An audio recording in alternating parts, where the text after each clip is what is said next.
ராதே கிருஷ்ணா. வணக்கம் மக்களே. நீங்க பார்த்துட்டு இருக்கிறது கேட்டுட்டு இருக்கிறது டிவைன் டிராப்ஸ் கிருஷ்ணாஸ் விஸ்டமோட போட்காஸ்ட் சீரீஸ் நம்பர் 3. ரொம்ப ரொம்ப ஸ்பெஷலான சீரீஸ்ங்க.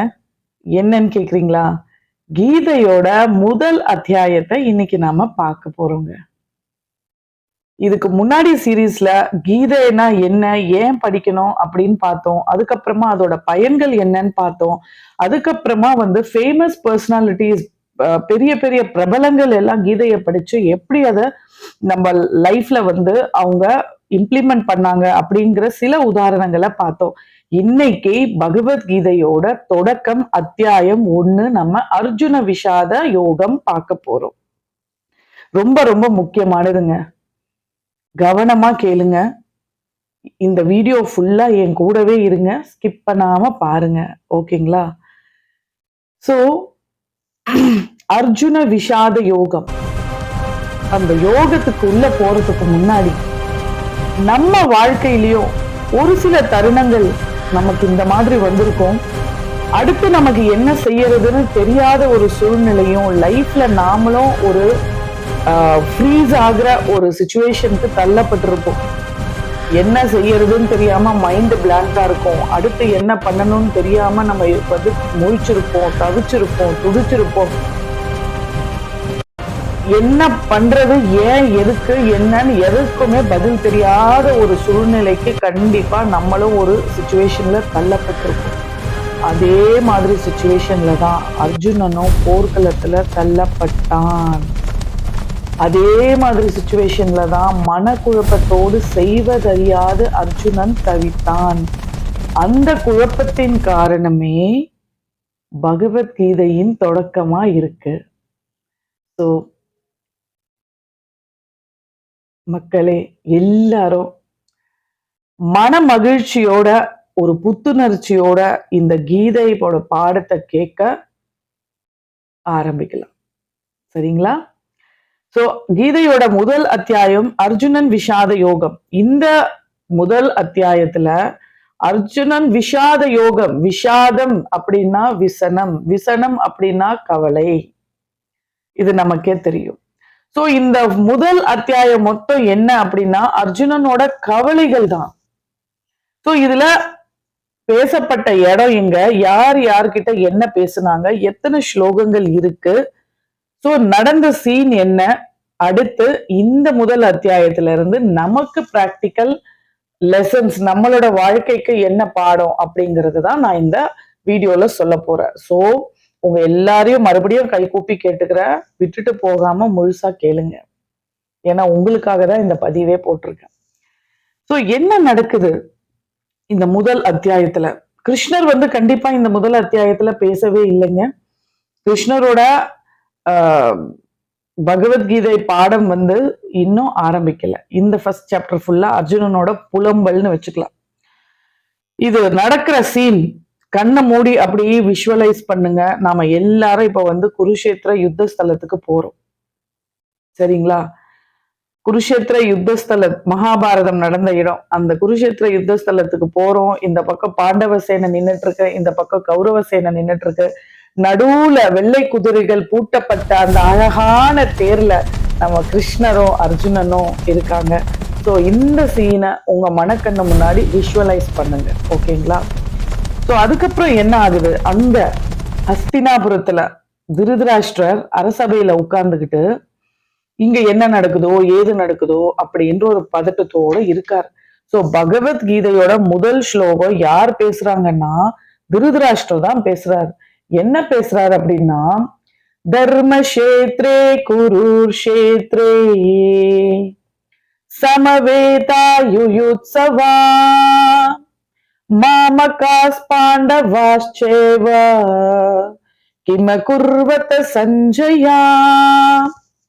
சோ தர்மக்ஷேத்ரே குருக்ஷேத்ரே அப்படிங்கறத ஆரம்பிக்குது. குருஷேத்திரம்ங்கிறது தர்மக்ஷேத்திரம். சோ இந்த திருதராஷ்டிரரோட அகக்கண் அவரோட உடல் அளவுலதான் அவர் குருடுன்னு பார்த்தா, அவரோட மனக்கண்ணியுமே அவர் குருடாக்கி வச்சிருக்காரு. இதுலயுமே எவ்வளவு பிரிவினை பாருங்களேன். தர்மக்ஷேத்ரே குருக்ஷேத்ரே சமவேதா யுயுத்சவா. சமவேதா மீன்ஸ் யுத்தம் செய்ய ஆயத்தமா இருக்கும் 2 சேனைகள். ஓகே, அதுக்கப்புறமா என்ன எப்படி கேட்கிறாரு பாரு, மாமகாஷ் செய்வ தர்மக்ஷேத்ரே குருஷேத்ரே சமவேதா யுயுத்சவா. மாமகாஸ், மாமகாஸ் மீன்ஸ் என்னோட புதல்வர்களும், பாண்டவாஸ் செய்வ பாண்டவ புதல்வர்களும். அதுலயும் ஒரு பிரிவினை. துரியோதனன் தான் பிரிச்சு பார்த்தான். இந்த மனுஷன் ஒரு பெரியவர் தானே, இவராவது ஒழுங்கா இருக்கலாம்ல, அவங்களும் குரு பரம்பரைகள் தான், அவங்களும் இவங்களோட வாரிசு தான். ஆனா இவரே வந்து என்னோட புதல்வர்கள்னு ஒரு சுயநலவாதியா, அவரோட சுயநலத்தை இந்த ஸ்லோகத்துல இருந்து நம்ம புரிஞ்சுக்கலாம். மாமகாஷ் பாண்டவாஸ் செய்வ கிம குர்வத்த சஞ்சயா, என்ன நடக்குது, என்ன பண்றாங்கன்னு எனக்கு சொல்லுங்க. சோ இந்த சஞ்சயன் வந்து யாரு? சஞ்சயன் வந்து வேதவியாசரோட சீடர். வேதவியாசர் யாரு? வேதவியாசர் வந்து மகாபாரதத்துல இந்த குரு வம்சத்துல ரொம்ப மிகப்பெரிய இம்பார்ட்டன்டான ஒரு பர்சன். அண்ட் நம்ம இந்து இதிகாசத்துல முக்காவாசி எல்லா புராணத்தையும் எழுதினவர் அவர் தான். ஸ்ரீமத் பாகவதமும் இந்த மகாபாரதத்தை எழுதினவரும் அவர் தான். அந்த வேதவியாசர் வந்து சஞ்சயனுக்கு ஞான திருஷ்டியை கொடுத்து, இங்க இருந்து நீ உட்கார்ந்து பார்த்து சொல்லுப்பா அப்படின்னு சொல்றாரு. சோ இங்கதான் பகவத்கீதை மகாபாரத யுத்தம் ஆரம்பிக்குது. ஓகேங்களா? சோ யுத்தம் ஆரம்பிக்க போது அர்ஜுனன் 2 சேனை, 2 பக்கம் பாண்டவ சேனையும் கௌரவ சேனையும் 2 சேனையும் நிக்குது. எல்லாரும் சங்க வச்சுட்டு சங்கநாதம் பண்ண எல்லாம் தயாரா இருக்காங்க. சங்கநாதமும் ஆயிடுச்சு. கிருஷ்ணர் வந்து அவரோட பாஞ்சஜன்யத்தை முழங்கிறார். துரியோதனன், துரோணாச்சாரியர், பீஷ்ம பித்தமாக கௌரவர்களோட மத்தியில இருந்து அவரோட சார்பா சங்கநாதம் செய்யறாங்க. சோ இதெல்லாம் நடந்துட்டு இருக்கு. சோ வீராவேசமா அர்ஜுனன் வந்து தேர்ல மாவீரனா வந்துட்டு இருக்கான். அப்போ அர்ஜுனன் வந்து வேகமா வீரமா வரான் யுத்த ஸ்தலத்துக்கு. அப்படிதான் நாங்க வரணும். அவ்வளோ வீராவேசமா வந்த அர்ஜுனன் கிருஷ்ணர் இடத்துல சொல்றான், கிருஷ்ணா தேர 2 சேனைக்கு மத்தியில செலுத்து. கிருஷ்ணர் பாக்குறார், 2 சேனைக்கு மத்தியில நிறுத்து, யார் யாரெல்லாம் என்னோட யுத்தம் செய்ய போறாங்கன்னு நான் பார்க்கணும் அப்படின்னு சொல்லி சொல்றான். கிருஷ்ணரும் போய் நிறுத்த வைக்கிறார். அவ்வளோ வீராவேசமா இருந்த அந்த அர்ஜுனன் வில்ல வச்சுட்டு அப்படி வீரமா வந்து நின்னுட்டு வரான். தேர்ல வந்து 2 சேனைக்கு மத்தியில நிக்க வைக்கிறாரு. பார்த்தா எதிரில பீஷ்மர், அவரோட தாத்தா. அதுக்கப்புறமா பார்த்தா துரோணாச்சாரியர், அவரோட ஆசான் குரு. அதுக்கப்புறமா அவனோட மாமா, மச்சான், அவனோட எல்லா பங்காளி அங்காளி எல்லா கௌரவர்களோட சகோதரர்களும் இருக்காங்க. இது எல்லாம் பார்க்கும் போது அர்ஜுனனுக்கு ஒரு நிமிஷம் தன் கடமையை மறந்தான். நமக்கும் ஆகுது இல்லைங்க. சோ அவன் வந்து நல்லவங்க எப்பவுமே யோசிப்பாங்க, அந்த இடத்துல நல்லவங்க எப்பவுமே யோசிப்பாங்க. அர்ஜுனனும் அதே தான் செஞ்சான். சோ அர்ஜுனனுக்கு இவங்களை எல்லாரையும் ஒரு விஷுவலைஸ் அப்படியே பார்த்தும் போது அர்ஜுனனுக்கு மனசு வந்து ஒரு தவிப்பாயிடுச்சு. வேர்த்து விறுவிறுத்து கொட்டுச்சு. கை காலெல்லாம் நடுக்கமாச்சு. தொண்டெல்லாம் உலர்ந்து போச்சு. சோ அர்ஜுனனோட மனசுல என்ன யோசனை வருதுன்னா, என்னடா இது, ஒரு நிலத்துக்காக ஒரு அரசாட்சிக்காக இவங்க எல்லாரையும் நான் கொல்லணுமா அப்படிங்கிற ஒரு பெரிய கேள்வி அங்க வந்தது. வந்த உடனே அவன் என்ன பண்ணான், மனசு பரிதவிச்சு போய் அந்த பதட்டத்திலையும் அந்த தவிப்புலயும் அவனோட வீராவேசமா காண்டிப வில்ல வச்சுட்டு நின்னுந்தது கை தவறி கீழே விழுந்து அவனும் யானை சாய்ந்தது போல் தன் தேரில் சாய்ந்தான். இத நீங்க அழகா விஷுவலைஸ் பண்ணி பாருங்க.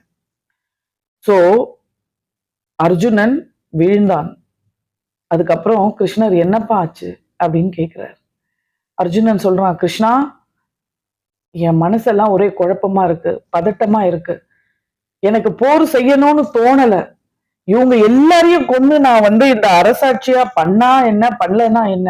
இவ்வளவு நாள் நான் வனவாசம் இருந்த மாதிரியே இருந்துக்கிறோம். நாங்க வந்து எங்கேயாவது ஓடி போயிடுறோம், இல்ல பிச்சை எடுத்து கூட பொழைச்சுக்கிறோம். ஆனா எனக்கு இவங்களெல்லாம் கொல்ல வேணாம் கிருஷ்ணா. சோ இங்க என்ன நடக்குது?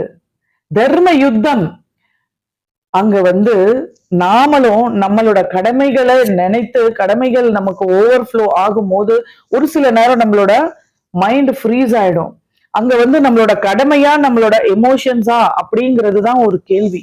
அதை எவ்வளவு அழகா பேலன்ஸ் பண்ணி நம்மளா இருந்தா என்ன பண்ணிருப்போம், சரிப்பா கிளம்புப்பா அப்படின்னு தான் சொல்லி சமாதானப்படுத்திருப்போம். ஆனா இந்த இடத்துல யோசிக்க வேண்டிய விஷயம் என்னன்னா, அர்ஜுனன் ஒரு கோழை இல்ல, அவன் மாவீரன். இந்த உலகத்திலேயே ஒரு சிறந்த வில்லாளி அப்படின்னு ஒரு பட்டம் வாங்கியவன். அவன் கிட்ட பெரிய பெரிய வஸ்திரங்கள்லாம் இருக்கு, அவன் படிக்காத மந்திரமே இல்ல. அப்படிப்பட்ட அர்ஜுனன் இன்னைக்கு பாசத்துக்காக மனசொடைஞ்சு போய் பின்வாங்கிட்டான். அவனோட கடமையை அழுத்தி அவனோட எமோஷன்ஸ் மேல வந்துருச்சு. சோ அந்த நிலைமை மனக்குழப்பத்துல நான் இனி யுத்தம் செய்ய மாட்டேன் அப்படின்னு சொல்லும் போதுதான் கிருஷ்ணர் பேச ஆரம்பிக்கிறார். அவர் என்ன பேசுறார் அப்படிங்கறத நம்ம 2வது அத்தியாயத்துல பார்க்கலாம். ஆனா இந்த அர்ஜுனனோட மனக்குழப்பம் தான் கீதையின் தொடக்கம். இந்த அர்ஜுனனோட மனக்குழப்பம் நமக்கு என்ன பாடம் சொல்லுது அப்படின்னா, யானைக்கும் அடிசருக்கும் லைஃப்ல ரொம்ப தெளிவா ரொம்ப ஸ்ட்ராங்கா இருக்கவங்களுக்கு கூட ஹார்ட் பிரேக் வரும். ஒரு சில சிச்சுவேஷன்ஸ் இந்த மாதிரி வரும். அர்ஜுனனை போல நிப்பாங்க. ஆனா அது அவங்களுக்கு தோல்வி கிடையாது. அது ஒரு டேர்னிங் பாயிண்ட். அதை நம்ம பிக்கப் பண்ணி அதுல இருந்து வரணுங்க. இதுவும் கடந்து போகும், நம்ம தைரியமா இருக்கணும். 2வது, குழப்பம்னா ஒரு தீர்வு கிடைக்கும். இரவுக்கு அப்புறம் ஒரு பகல் வர மாதிரி, சூரியோதயத்துக்கு அப்புறம் ஒரு சூரியாஸ்தத்துக்கு அப்புறம் ஒரு சூரியோதயம் வர மாதிரி, துன்பத்துக்கு பின்னாலே ஒரு இன்பம் வரும். குழப்பம்னு ஒண்ணு வந்தாதான் தெளிவு வரும். சோ குழப்பம் ஒரு முடிவு அப்படின்னு நம்ம எண்ணிடாம, அந்த குழப்பத்துல இருந்து எப்படி தெளிவை வர வைக்கிறதுன்ற வழியை நம்ம யோசிக்கணும். 3வது பாடம் என்னன்னா, அர்ஜுனன் அவனோட மனசுக்குள்ள வந்த எமோஷன்ஸ், உணர்வுகளை அவன் அடக்கிக்கல. நம்ம எல்லாம் என்ன பண்றோம், நம்ம மனசுல எதனா குழப்பம் வந்தா, ஐயோ நம்ம இதை கேட்டா அவங்க என்ன நினைப்பாங்க, தப்பா நினைப்பாங்களா, நம்மள அசிங்கமா நினைப்பாங்களா, கேலி பண்ணுவாங்களா அப்படின்னு நினைக்கிறோம். ஆனா ஒரு விஷயத்த நம்ம கத்துக்கணும்னும் போது நம்ம வெக்கப்படவே கூடாது. சோ அர்ஜுனன் அந்த இடத்துல அவனோட எமோஷன்ஸ் அவன் ஹைட் பண்ணல. அவன் வெளிப்படையா கிருஷ்ணர் இடத்துல சொல்றான், கிருஷ்ணா என்னோட மனசு உடைஞ்சு போயிருக்கு, என் மனசு பரிதவிக்குது, இவங்களெல்லாம் கொல்லணுமா, என்னோட கடமையா பாசமா, எதை நான் தேர்வெடுக்கிறதுன்னு எனக்கு தெரியல அப்படின்னு சொல்றான். சோ நாமளும் நம்மளோட லைஃப்ல நல விரும்பிகள் யார்கிட்டயாவது நம்மளோட மனக்குழப்பங்களையும் இந்த உணர்வுகளையும் சொல்லி நல்ல ஒரு தீர்வை எடுத்துக்கணும்ன்றது கீதை இந்த விஷயத்துல நமக்கு சொல்லுது. 4வது, கடமைகள் எப்பவுமே கஷ்டமா இருக்கும். ஆனா அந்த கடமைகள்ல இருந்து பின்வாங்கிடக்கூடாது அப்படிங்கிறது 4வது பாடம். 5வது பாடம் என்னன்னா, இந்த மாதிரி எமோஷனல் பிரேக் டவுன் அர்ஜுனனுக்கு ஆச்சு இல்லையா, ஐயோ என்னோட குரு, எனக்கு சொல்லி கொடுத்த குரு மேல நான் வில் எறியறதா, அம்பு எறியறதா, என்னோட தாத்தா என்னை வளர்த்தவர், அவருக்கு மேல போய் நான் அம்பு எறியறதா அப்படின்னு சொல்லி அந்த எமோஷனல் பிரேக் டவுனையே கிருஷ்ணர் எப்படி டேர்னிங் பாயிண்டா மாத்தினாரோ, அந்த மாதிரி நீங்க இந்த பகவத்கீதைய உங்களோட ஒரு சப்போர்ட்டா எடுத்துக்கிட்டீங்கன்னா உங்களோட லைஃப்லயும் ஒரு டேர்னிங் பாயிண்டா மாறிடும். அடுத்து நமக்கு எதுவுமே தெரியலங்க, அடுத்து நம்ம என்ன செய்யறதுன்னு தெரியலன்ற சுச்சுவேஷன் வருதா, பாஸ், அமைதியா இருங்க. எந்த ஒரு முடிவும் எடுக்க வேண்டாம், அவசரம் வேண்டாம். அடுத்து லாஸ்ட், சரண்டரன்ஸ், சரணாகதி. கீதையோட ஆரம்பமும் சரணாகதியில தான் இருக்கு, கீதையோட முடிவும் சரணாகதியில தான் இருக்கு. சரணாகதின்றது ரொம்ப ரொம்ப முக்கியமான விஷயங்க. சோ இதுதான் கீதையோட முதல் அத்தியாயம், அர்ஜுன விஷாத யோகம். அந்த அர்ஜுன விஷாத யோகத்துல அர்ஜுனனோட மனக்குழப்பத்துல இருந்து நமக்கு என்ன வாழ்க்கை பாடங்கிறத நான் உங்களுக்கு ரொம்ப அழகா தெளிவா சொல்லியிருக்கேன். இந்த பதிவு உங்களுக்கு பிடிச்சிருக்கும்னு நான் நம்புறேன். பிடிச்சிருந்தா என் மக்களே, என் சொந்தங்களே, ஒரு லைக் பண்ணுங்க, கமெண்ட் மறக்காம பண்ணுங்க, சேனலை சப்ஸ்கிரைப் பண்ணுங்க. இன்னும் நிறைய 18 அத்தியாயம் வரப்போகுது. பகவத்கீதைய படிக்க ஆரம்பிங்க. ராதே கிருஷ்ணா, ராதே கிருஷ்ணா, ராதே கிருஷ்ணா.